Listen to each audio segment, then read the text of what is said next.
നമുക്ക് രേവതിയുടെ സച്ചിയുടെ വരാൻ പോകുന്ന ദിവസത്തെ നല്ലൊരു വിശേഷം കേട്ടാലോ.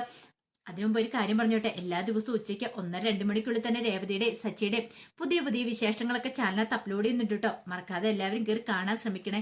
അങ്ങനെ നമ്മൾ കാണുന്ന രേവതി സച്ചി എല്ലാവരും കൂടെ ചേർന്നിട്ട് നവരാത്രി വീട്ടിൽ അടിപൊളിയായിട്ട് അങ്ങനെ ആഘോഷിക്കുകയാണ്. അപ്പൊ 1-ാമത്തെ ദിവസം കഴിഞ്ഞു. 2-ാമത്തെ ദിവസം നവരാത്രിയുടെ അന്ന് രേവതി നിലവിളക്കൊക്കെ തുടച്ചു വെച്ച് അതിനകത്ത് എണ്ണയും തിരിയൊക്കെ ഇട്ടുകൊണ്ടിരിക്കുക. അപ്പോഴേക്കും ശ്രുതി വീട്ടിലേക്ക് വന്നു. അപ്പൊ അവര് ഭയങ്കര സന്തോഷത്തോട് കൂടിയിട്ട് അങ്ങ് വന്നേ. കൈ കുറച്ച് കവറും കാര്യങ്ങളൊക്കെ ഉണ്ടായിരുന്നു. അങ്ങനെ അവരെ കണ്ടു കഴിഞ്ഞപ്പോ ചന്ദ്രമതി പറഞ്ഞു, മോളെ നീ പോയി ഫ്രഷ് ആയിട്ട് വാ, എന്നിട്ട് നിലവിളക്ക് കൊളുത്താൻ പറഞ്ഞു.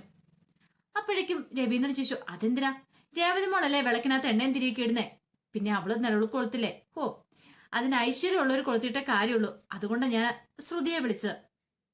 സച്ചി പറഞ്ഞു, ഓ, എന്റെ ഭാര്യ കൊളുത്തിയാലെന്താ ഐശ്വര്യം ഇല്ലേന്ന് ചോദിക്കുക. ഓ, നിന്റെ ഭാര്യയുടെ ഐശ്വര്യം ഒന്നും പറയാതിരിക്കുന്ന നല്ലത്. അപ്പോഴേക്കും രേവതി പറഞ്ഞു, സച്ചിയേട്ടൻ വിഷമിക്കുന്ന എന്തിനാ? ആര് കൊളുത്തിയാലും തിരി തെളിഞ്ഞാ പോരെ, തിരി നന്നായിട്ട് കത്തിയാ പോരെ. അപ്പം അതോർത്ത് ആരും ഇനിയിപ്പോ വിഷമിക്കണ്ട, അതിന്റെ പേരിലൊരു വഴക്കം ഉണ്ടാക്കണ്ട. കുറച്ച് കഴിയുമ്പത്തേനും ശ്രുതി പോയി കുളിച്ച് ഫ്രഷൊക്കെ ആയിട്ട് വന്നു. അങ്ങനെ വിളക്ക് കൊളുത്തി. ചന്ദ്രമതിക്ക് സന്തോഷമായി. വിളക്ക് കൊളുത്തി നിൽക്കുന്ന സമയത്ത് ചന്ദ്രമതി ശ്രുതിയും കൂടെ വിളിച്ചു. എന്താ മോളെ വിളിച്ചത്? അതിനുശേഷം ഒരു ടെക്സ്റ്റൈൽ ഷോപ്പിന്റെ കവറങ്ങ് എടുത്ത് കൊടുക്കണം. അല്ല, ഇതെന്താ മോളെ? ഇത് ആന്റിക്ക് ഒരു സാരിയോ? അല്ല, എനിക്കെന്താ ഇപ്പൊ സാരി? നവരാത്രിക്കല്ലേ, അപ്പൊ അതുകൊണ്ട് ഞങ്ങൾ ആന്റിക്ക് വേണ്ടി വാങ്ങിയതാ. അയ്യോ, ഇത് കണ്ടിട്ട് വലിയ വില കൂടിയ സാരിയാന്ന് തോന്നല്ലോ. അത്യാവശ്യം നല്ല റേറ്റ് ഉള്ള സാരിയാ.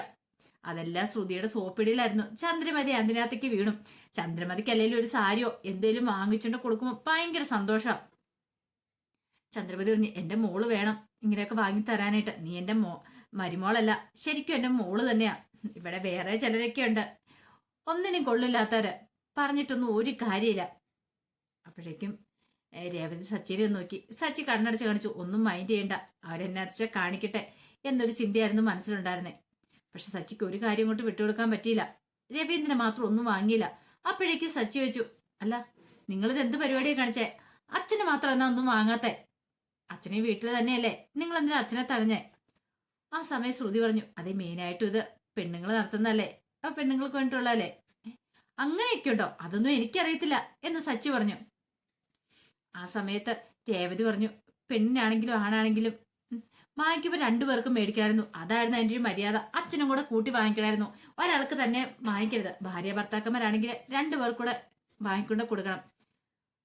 അപ്പോഴേക്കും ശ്രുതി പറഞ്ഞു, ഓയ്, അതിന്റെ ഒന്നും ആവശ്യമില്ല രേവതി, ഒരു കാര്യം ചെയ്യാം, നിങ്ങൾ വാങ്ങിക്കുമ്പോ അങ്ങനെ അങ്ങോട്ട് വാങ്ങിച്ചു കൊടുത്തു. സച്ചി പറഞ്ഞു, നീ ആള് കൊള്ളാതെന്ന് പറയാ. രവീന്ദ്രൻ പറഞ്ഞു, വേണ്ട മോനെ, അല്ലെങ്കിൽ എനിക്ക് ഇഷ്ടം പോലെ ഷർട്ടും മുണ്ടും ഒക്കെ ഉണ്ട്, പിന്നെ എന്തിനാ ഇതിന്റെ ആവശ്യമൊന്നും എനിക്കില്ല, എനിക്ക് ആവശ്യത്തിനുണ്ടല്ലോ, പിന്നത്തെ കുഴപ്പം. പക്ഷേ എങ്കിലൊരു കാര്യമുണ്ട്, അച്ഛന് നല്ല വിഷമായെന്ന് സച്ചിക്ക് മനസ്സിലായി. പാവ അച്ഛൻ.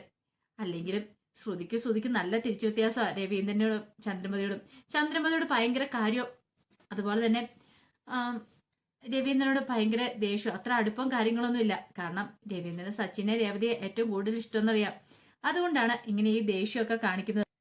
കുറച്ച് കഴിഞ്ഞപ്പോൾ രേവതിയുടെ കൂട്ടുകാരി ചേച്ചിമാർ അങ്ങോട്ടേക്ക് വരുന്നുണ്ട്. അപ്പൊ അവരെ രേവതി വിളിച്ചിട്ടുണ്ടായിരുന്നു. അപ്പം നവരാത്രി മഹോത്സവം വീട്ടിൽ വെച്ച് നല്ല ഗംഭീരമായിട്ട് ആഘോഷിക്കുന്നുണ്ട്. അവരെയൊക്കെ വിളിച്ചായിരുന്നു.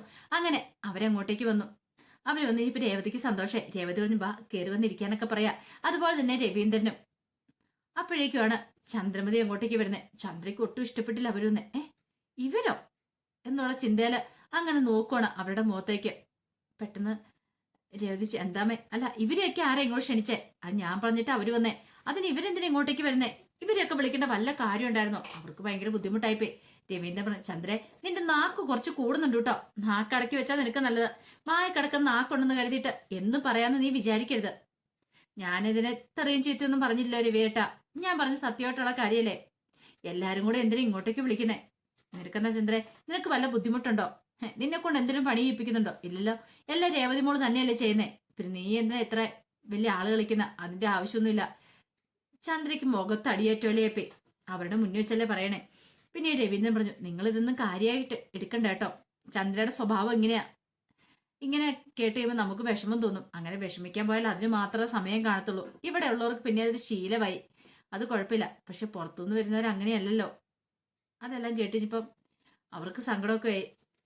രവീന്ദ്രനെ ഓർത്തിയുമ്പോ ഒന്നും വില ഇട്ടോണ്ടും വില എടുത്തോണ്ടും വില പോകാന്ന് വിചാരിച്ചു കഴിഞ്ഞാൽ രവീന്ദ്രന്റെ സംസാരം കിട്ടിയുമ്പോ പാവത്താനെ പോലെ ഉണ്ട്. അതോർത്ത് കഴിഞ്ഞിട്ട് അവരാരും പോയില്ല.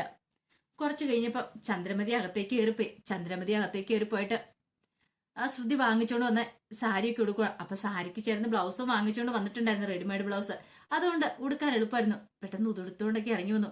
അപ്പോഴേക്കും ശ്രുതി പറഞ്ഞു, കൊള്ളാമേ, സൂപ്പർ ആയിട്ടുണ്ട്, അമ്മയ്ക്ക് ചേരുന്ന കളർ തന്നെ എടുത്തിരിക്കുന്നേ. അല്ലെങ്കിൽ സെലക്ഷൻ ശ്രുതിയുടെ അല്ലേ, ശ്രുതിയുടെ സെലക്ഷൻ ഒട്ടും മോശമാകത്തില്ല. ചന്ദ്രമതി പറഞ്ഞു, എനിക്ക് ഇഷ്ടപ്പെട്ടു.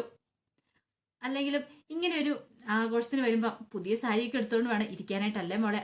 അതേ അമ്മേ, അതുകൊണ്ടല്ലേ ഞാൻ പുതിയ സാരി വാങ്ങിച്ചോണ്ട് വന്നേ. കുറച്ചേരം കഴിഞ്ഞു കഴിഞ്ഞപ്പോ രവീന്ദ്രൻ നോക്കിക്കഴിഞ്ഞപ്പോ ചന്ദ്രമതി ഫോണിനകത്തൊക്കെ സംസാരിച്ച് ഭയങ്കര ആസ്വദിച്ചിരിക്കുന്നു. അപ്പോഴേക്കും രവീന്ദ്രൻ ചന്ദ്രയെ വിളിച്ചു. ചന്ദ്രയോട് പറഞ്ഞു, ദേ ഇവിടെ എന്താ നടക്കണമെന്ന് നിനക്കറിയാലോ, ആ സമയത്താണ് നീ അവിടെ പോയി ഫോണിൽ വിളിച്ചോണ്ടിരിക്കണേ.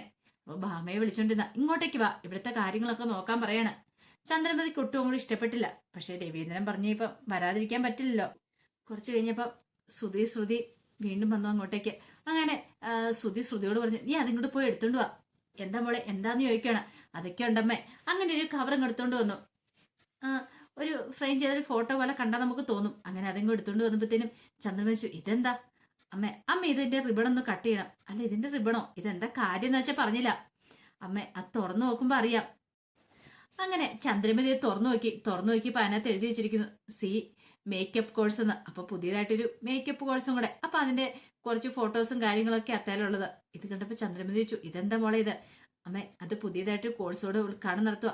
അപ്പൊ അതിന് വേണ്ടിയിട്ടുള്ള ഒരു പേരും കാര്യങ്ങളൊക്കെ ഇത് ഞാൻ അതിവിടെ അമ്മയുടെ കൈ കൊണ്ട് നല്ല ഉദ്ഘാടനം നടത്തണമെന്ന് എനിക്ക് ആഗ്രഹം ഉണ്ടായിരുന്നു, പ്രത്യേകിച്ച് ഈ നവരാത്രി സമയത്ത് തന്നെ. അതുകൊണ്ടല്ലേ ഞാൻ അതിവിടെ കൊണ്ടുവന്ന് വെച്ചേ, ഇതിവിടെ ഇരിക്കട്ടെ എന്നും പറഞ്ഞുകൊണ്ട് അവിടെ ഇങ്ങോട്ടേക്ക് വെച്ചു. ആ അലങ്കരിച്ച് വെച്ചിരിക്കുന്ന ബൊമ്മകളുടെ അടുത്തേക്ക് അതും കൂടെ വെച്ചു. ചന്ദ്രമതിക്ക് സന്തോഷമായി. ഇത്രയും പേരുണ്ടെങ്കിലും തന്നെ കൊണ്ടാണല്ലോ അതൊക്കെ ചെയ്യിച്ചേ എന്നൊരു ചിന്തയൊക്കെ ചന്ദ്രമതിയുടെ മനസ്സിലുണ്ട്. അതിനുശേഷം എല്ലാ പരിപാടിയും കഴിഞ്ഞതിന് ശേഷം അവർക്കൊക്കെ കാപ്പിയെ കുടിക്കാൻ കൊടുക്കുക. അപ്പൊ ഈ 9 ദിവസം നടത്തുന്നുണ്ടെങ്കിൽ 9 ദിവസം ഇതിലൊക്കെ കഴിക്കാൻ കൊടുക്കണം.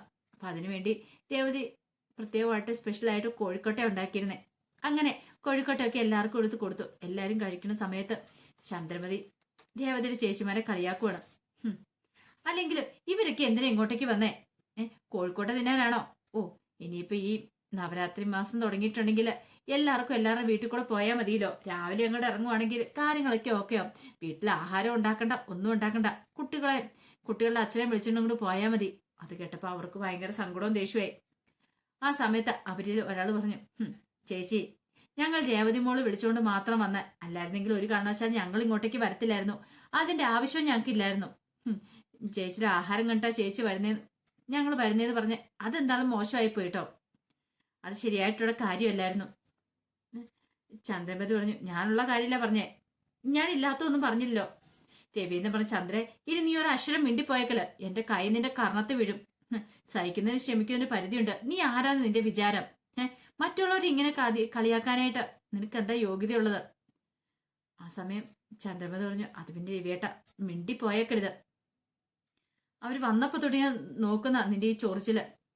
അതിനുശേഷം അവരുടെ അടുത്ത് നിന്നിട്ട് പറഞ്ഞു, അതെ, വിഷമിക്കൊന്നും വേണ്ട കേട്ടോ. ചന്ദ്രയുടെ സ്വഭാവം ഇങ്ങനെയാ, അതൊന്നും കാര്യമാക്കുന്നില്ല. രേവതി ഞങ്ങളോട് കുറച്ച് കാര്യങ്ങളൊക്കെ പറഞ്ഞിട്ടുണ്ട്, അതുകൊണ്ട് ഞങ്ങൾക്ക് കാര്യങ്ങളൊക്കെ നന്നായിട്ടറിയാം. ആ കാര്യത്തിൽ ഞങ്ങൾക്കൊരു ഭയവും ഇല്ല എന്നൊക്കെ പറഞ്ഞ് രവീന്ദ്രനെ ആശ്വസിപ്പിച്ചു. അങ്ങനെ ഇത്തിരി കഴിഞ്ഞപ്പോഴത്തേനും അവരൊക്കെ അങ്ങോട്ട് പോയി. രേവതി മുറിയിലേക്ക് വരുമ്പോഴത്തേനും സച്ചിയും കൂടെ അങ്ങോട്ട് വന്നു. രേവതി പറഞ്ഞു, അമ്മയുടെ അഹങ്കാരം കുറച്ച് കൂടുതലുണ്ട്. പാവ ചേച്ചിമാരെ അവരെന്ത് വിചാരിച്ചു കാണും. അതൊന്നും ഓർത്ത് ഇപ്പൊ തൽക്കാലത്തേക്ക് നീ വിഷമിക്കണ്ട. കഴിഞ്ഞത് കഴിഞ്ഞു. ഇനി വരാൻ പോകുന്നത് എന്താന്ന് വെച്ചാൽ ആ ഭാഗം നമ്മൾ ക്ലിയർ ആക്കിയാൽ മതി. വെറുതെ എന്തിനാ ഒരു പ്രശ്നം എടുത്ത് തലയിലേക്ക് വെക്കുന്നേ? അത് ശരിയാ.